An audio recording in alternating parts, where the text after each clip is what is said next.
Cognitive computing. What is cognitive computing? In order to understand cognitive computing, we must first understand cognition. Context and reasoning forms the basis of cognition. Cognitive systems mimic how humans reason and process.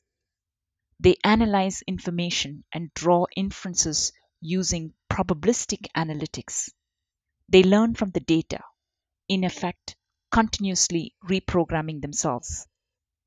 Effective navigation through a flood of unstructured information requires a new era of computing called cognitive computing. We need this new class of computing that is capable of understanding the subtleties, idiosyncrasies, idioms, and nuances of the human language.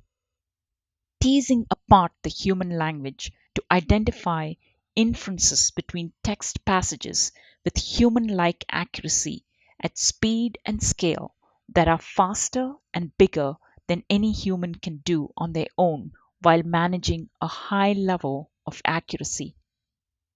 You can think of cognitive computing as the best of human and the best of computer.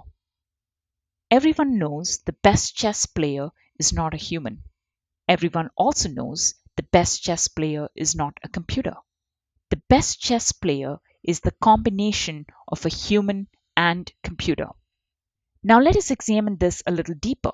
We know language is the basis of ideas and cognition.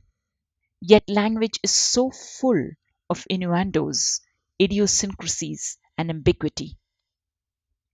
For example, how can a slim chance and a fat chance be the same? Yet wise guy and wise man be the opposites. How can a house burn up and burn down? Why do we fill in a form by filling it out? Humans know this. We can resolve ambiguity with context.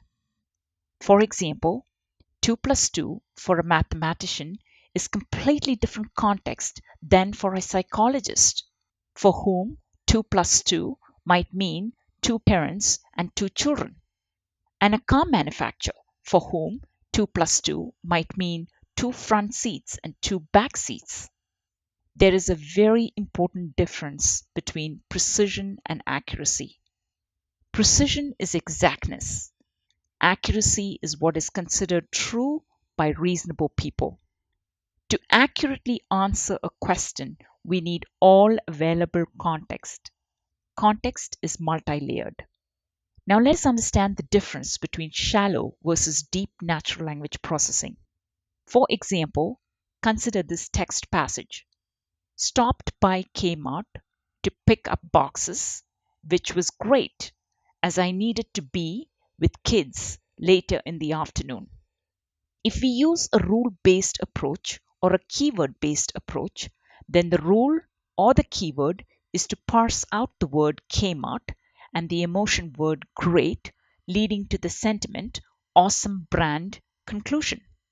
This is shallow natural language processing. Most sentiment analysis uses shallow natural language processing, with emphasis on precision within the confines of the well formed rules. Deep natural language processing focuses on context building and reasoning, which in this text passage is all about saving time.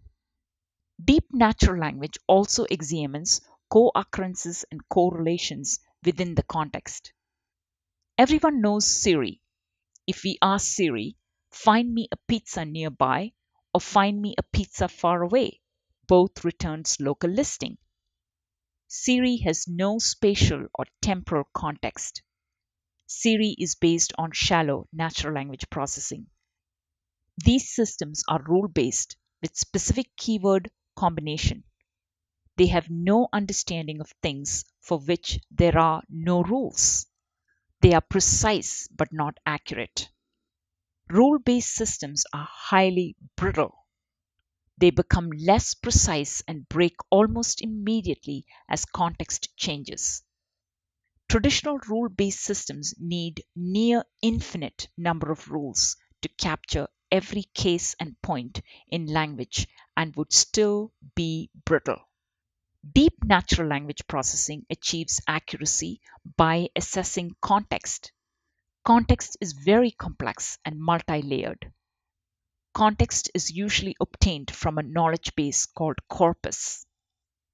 Temporal and spatial context add to enabling a cognitive system to behave with human like characteristics.